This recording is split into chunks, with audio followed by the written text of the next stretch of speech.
Hello everyone, welcome back to the Nursing Guide. Today we are going to discuss a very important topic from sociology, that is diversity and uniformity in culture and also difference between culture and civilization. आज का जो ये topic है वो exams के लिए बहुत important है और स्पेशली पेशेंट्स को समझने के लिए। जब हम क्लिनिकल सेटिंग्स में होते हैं, हर एक पेशेंट अलग अलग कल्चरल बैकग्राउंड से हमारे पास आता है, तो उसको समझने के लिए, उसके साथ डील करने के लिए हमें समझ आना चाहिए कि कल्चरल यूनिफॉर्मिटी और डाइवर्सिटी क्या होती है, या अलग अलग कल्चर कैसे होते हैं और क्या होता है। Let us start with meaning of culture. जैसे कि हमने पहले वीडियो में डिस्कस किया था, कल्चर जो है वो रेफ़र करता है, या कल्चर का मीनिंग होता है कि किस तरह से एक ग्रुप अपनी लाइफ को जीता है, राइट, या किस तरह से, या क्या उनके बीच में ट्रांसफ़र होती है चीज़ें। तो उनमें आता है आपका believes, values, customs, tradition, language, art and literature. Simple शब्दों में बोलूँ तो कल्चर वो होता है कि कैसे लोग सोचते हैं, बिहेव करते हैं और रहते हैं। कल्चर इनबॉर्न नहीं होता। कल्चर हम जब पैदा होके आए तो तभी से हम सीख के आए हैं चीज़ें, ऐसा नहीं होता है। कल्चर क्या होता है, हम अपने फैमिली से लर्न करते हैं, सोसाइटी से लर्न करते हैं, अपने इन्वायरमेंट से लर्न करते हैं, राइट। एक जनरेशन से दूसरे जनरेशन में क्या होता है, ट्रांसमिट होता है, या हम पे पास होता है या ट्रांसफ़र होता है, जो कि हम क्या करते हैं, ओवर टाइम इसको कंटिन्यू करते हैं, डेवलप करते हैं और हम अपनी आगे की जनरेशन को पास करते हैं। कल्चरल यूनिफॉर्मिटी की अगर हम बात करें तो कल्चरल यूनिफॉर्मिटी, यूनिफॉर्म वर्ड का मीनिंग होता है सिमिलैरिटी। कल्चरल यूनिफॉर्मिटी की अगर हम बात करें तो it means similarity found in all cultures. मतलब कल्चर बहुत सारे हमने पढ़ लिए हैं, कल्चर अलग अलग होते हैं, कैसे होते हैं, उनमें क्या चीज़ें होती हैं, क्या उनके एलिमेंट्स होते हैं। यूनिफॉर्मिटी इज़ कि हर कल्चर में कुछ चीज़ें ऐसी भी होती हैं जो सेम होती हैं सब कल्चर्स के लिए, चाहे वो कोई भी कल्चर हो, किसी भी कंट्री का हो, किसी भी जगह का हो, राइट। लोग अलग अलग कंट्री से, अलग अलग रिलीजन से, अलग स्टेट से, सिटी से बिलोंग करते हैं, लेकिन कुछ ऐसे बेसिक फीचर्स होते हैं जो कॉमन होते हैं या सिमिलर होते हैं या यूनिफॉर्म होते हैं, जो कि ह्यूमन नीड्स के लिए ज़रूरी होता है, राइट। जैसे कि कौन सी ऐसी सिमिलैरिटी होती है, जैसे कि हमारी बायोलॉजिकल नीड है, फूड, शेल्टर, रिप्रोडक्शन। ये तीन चीज़ ऐसी हैं जो हर एक जगह के लोगों को के लिए इम्पॉर्टेंट है, right. Then social need, family और कॉपरेशन। तो ये 5 चीज़ें ऐसी हैं basically, food, shelter, reproduction, family, cooperation. इसी पे सारे कल्चर चलते हैं, यही बेसिक ह्यूमन नीड है, हर किसी को ये चाहिए, राइट। कल्चरल यूनिफॉर्मिटी की अगर हम बात करें तो हर एक सोसाइटी में फैमिली होता है। ऐसा कोई सोसाइटी नहीं है या ऐसा कोई रिलीजन, कंट्री नहीं है जहाँ पे फैमिली सिस्टम नहीं चलता है। देन मैरिज एग्जिस्ट करती है हर एक सोसाइटी में।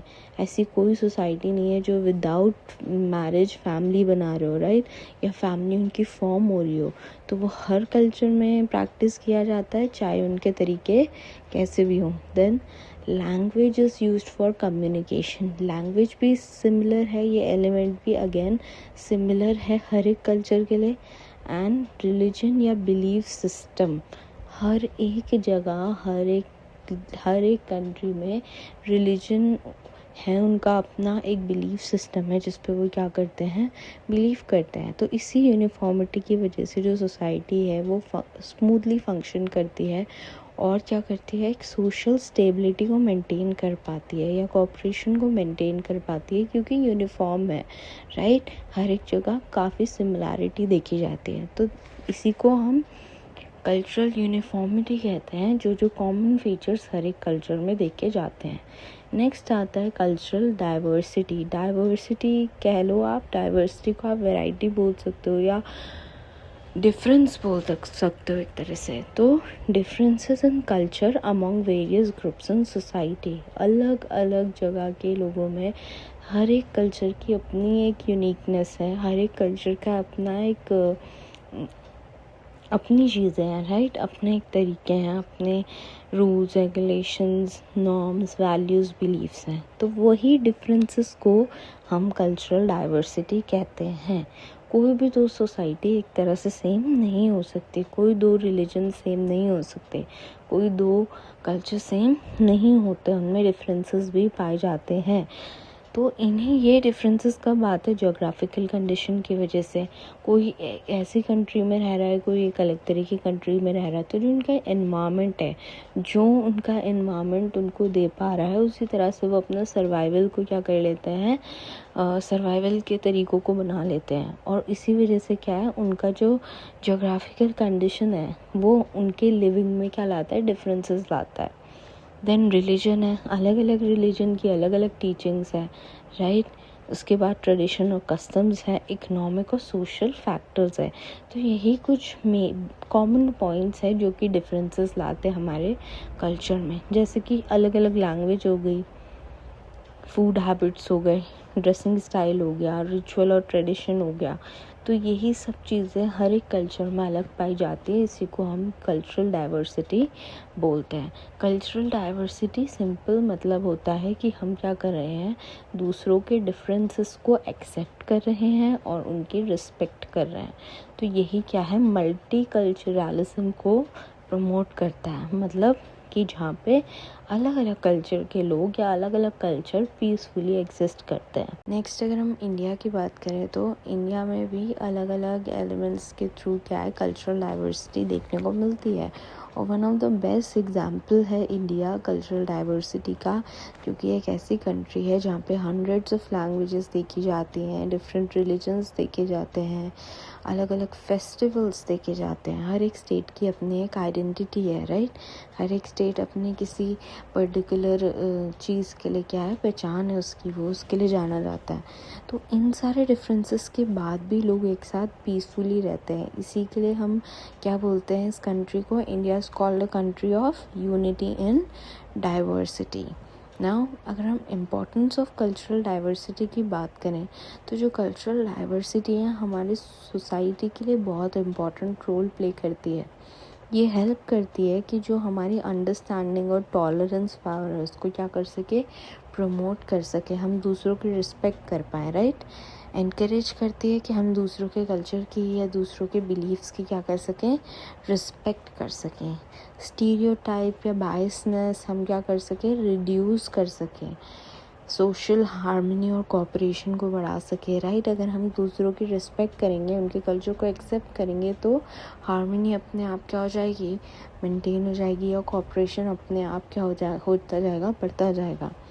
तो ये हमें क्या प्रोवाइड करता है, न्यू आइडियाज़ प्रोवाइड करता है, न्यू पर्सपेक्टिव हमको देता है कि हम अपनी एक वो जो सर्कल बन जाता है या बबल बन जाता है जिसमें हम रहते हैं, उससे बाहर आने का एक हमें रास्ता देता है कि जब हम दूसरों के कल्चर को समझते हैं तो हमें न्यू आइडिया, न्यू पर्सपेक्टिव सीखने को मिलता है, न्यू वेज ऑफ थिंकिंग सीखने को मिलती है, राइट। सो कल्चरल डाइवर्सिटी जो है वो सोसाइटी को बहुत रिच, डायनामिक और प्रोग्रेसिव बनाती है। अगर हम दूसरों की नई चीज़ों को अडाप्ट करेंगे, नई चीज़ों को सीखेंगे, अपनी चीज़ों को, अपने बिलीव्स को अपने पास रख के जब हम दूसरों के बिलीव्स को भी या दूसरों की चीज़ों को भी हम सीखते हैं तो हम क्या करते हैं, डेवलप करते हैं, राइट। नेक्स्ट आता है significance in nursing. As a nurse cultural diversity हमारे लिए बहुत इम्पॉर्टेंट है, क्योंकि पेशेंट जो है वो हर एक कल्चरल बैकग्राउंड से आता है, इर्रिस्पेक्टिव आप किस कल्चर के, आपको हर एक पेशेंट को ट्रीट करना है। तो जो नर्स है कल्चरल डाइवर्सिटी से हेल्प करती है एक नर्स को कि हम पेशेंट के बिलीव्स और वैल्यूज़ को समझ सकें, राइट। मेरा कल्चर वो चीज़ नहीं मानता है, बट अगर पेशेंट का कल्चर वो चीज़ मानता है तो we have to respect that person. Then उसका कल्चरल प्रैक्टिस को हम रिस्पेक्ट कर सकें, चाहे उसका खाने का तरीका हो, चाहे उसका कोई प्राइवेसी हो, चाहे उसका कोई रिचुअल हो। देन थर्ड है होलिस्टिक केयर प्रोवाइड कर सके। Holistic is whole, right. Whole as an physical, emotional और कल्चरल, तीनों एस्पेक्ट में हम पेशेंट को क्या कर सकें, अंडरस्टैंड कर सकें और उसको केयर दे सकें। देन ट्रस्ट बिल्ड कर सकें और नर्स पेशेंट रिलेशनशिप को क्या कर सकें, इम्प्रूव कर सकें। एंड मेनली मोस्ट इम्पॉर्टेंटली जो मिसअंडरस्टैंडिंग्स है या कॉन्फ्लिक्ट्स हैं उनको हम अवॉइड कर सकें। सो कल्चरल कॉम्पिटेंस इसलिए ही ज़रूरी होता है ताकि हम एक इफ़ेक्टिव और patient centred nursing care provide कर सकें। नेक्स्ट आता है कल्चर वर्सेस सिविलाइजेशन। ये हम शॉर्ट में डिस्कस करते हैं। कल्चर वर्सेस सिविलाइजेशन क्या डिफरेंसेस आते हैं। अगर हम शॉर्ट में बात करें तो कल्चर जो है बेसिकली क्या होता है, हमारे values, beliefs, traditions, art, language, literature and morals. Civilization की अगर हम बात करें तो civilization is are technology, infrastructure, transport and communication. Simple words में बोलूँ तो कल्चर जो है वो इंटरनल होता है, that which is inside us, and civilization क्या होता है, एक्सटर्नल होता है, जो कि आउटसाइड डेवलपमेंट है या मटीरियलिस्टिक डेवलपमेंट है। कल्चर क्या है, जो हमारा खुद का डेवलपमेंट है, राइट। इसके डिफरेंस की अगर हम बात करें तो कल्चर होता है व्हाट वी आर, और सिविलाइजेशन होता है what we have. Culture internal होता है, सिविलाइजेशन एक्सटर्नल होता है। कल्चर को हम मेजर नहीं कर सके कि कितना हमारे वैल्यूज़ है, कितने हमारे मॉरल्स है, but civilization can be measured. Culture include करता है हमारे beliefs, traditions, art, and civilization include करता है जितना भी आपका इंफ्रास्ट्रक्चर है, मशीन्स है, टेक्नोलॉजी है और डेवलपमेंट है। So let's quickly revise everything. Culture has both uniformity and diversity. Culture हमारी सोसाइटी के लिए इम्पोर्टेंट होता है, and specially as a nurse हमारे लिए इम्पोर्टेंट होता है ताकि हम इफ़ेक्टिव और पेशेंट सेंटर्ड केयर प्रोवाइड कर सकें। कल्चर और सिविलाइजेशन दोनों अलग चीज़ें होती हैं, एंड इंडिया की अगर हम बात करें, it is the best example of unity in diversity. If you found the video helpful, don't forget to like, share and subscribe. Stay tuned for more nursing and sociology topic. Thank you for watching.